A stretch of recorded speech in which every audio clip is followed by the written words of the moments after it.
بسم الله الرحمن الرحيم. الحمد لله الذي أنزل على عبده الكتاب ولم يجعل له عوجا قيما لينذر بأسا شديدا من لدنه ويبشر المؤمنين الذين يعملون الصالحات أن لهم أجرا حسنا ماكثين فيه أبدا وينذر الذين قالوا اتخذ الله ولدا ما لهم به من علم ولا لآبائهم كبرت كلمة تخرج من أفواههم إن يقولون إلا كذبا فلعلك باخع نفسك على آثارهم من لم يؤمنوا بهذا الحديث أسفا إنا جعلنا ما على الأرض زينة لها لنبلوهم أيهم أحسن عملا وإنا لجاعلون ما عليها صعيدا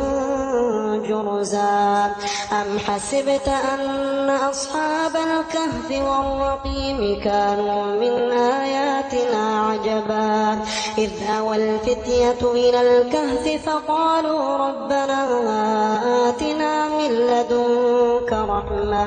فقالوا ربنا آتنا من لدنك رحمة وهيئ لنا من أمرنا رشدا فضربنا على آذانهم في الكهف سنين عددا ثم بعثناهم لنعلم أي الحزبين أحصى لما لبثوا أمدا نحن نقص عليك نبأهم بالحق إنهم فتية آمنوا بربهم وزدناهم هدى وربطنا على قلوبهم إذ قاموا فقالوا ربنا رب السماوات والأرض لن ندعو من دونه إلها لقد قلنا إذا شططا هؤلاء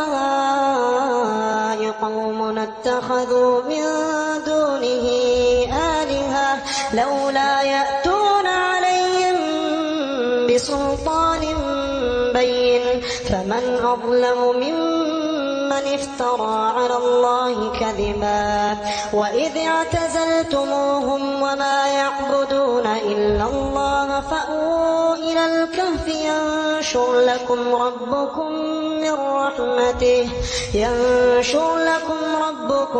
من رحمته ويهيئ لكم من أمركم مرفقا وترى الشمس إذا طلعت تزاور عن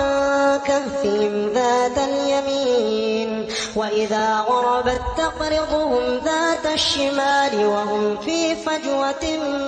من ذلك من آيات الله من يهد الله فهو المهتد ومن يضلل فلن تجد له وليا مرشدا وتحسبهم أيقاظا وهم رقود ونقلبهم ذات اليمين وذات الشمال وكلبهم باسط ذراعيه بالوصيد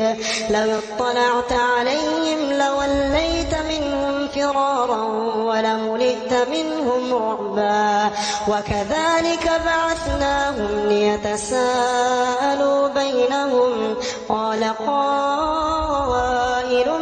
منهم كم لبثتم قالوا لبثنا يوما أو بعض يوم قالوا ربكم أعلم بما لبثتم فابعثوا أحدكم بورقكم هذه إلى المدينة فلينظر أيها أزكى طعاما فليأتكم برزق منه وليتلطف ولا يشعرن بكم أحدا إنهم إن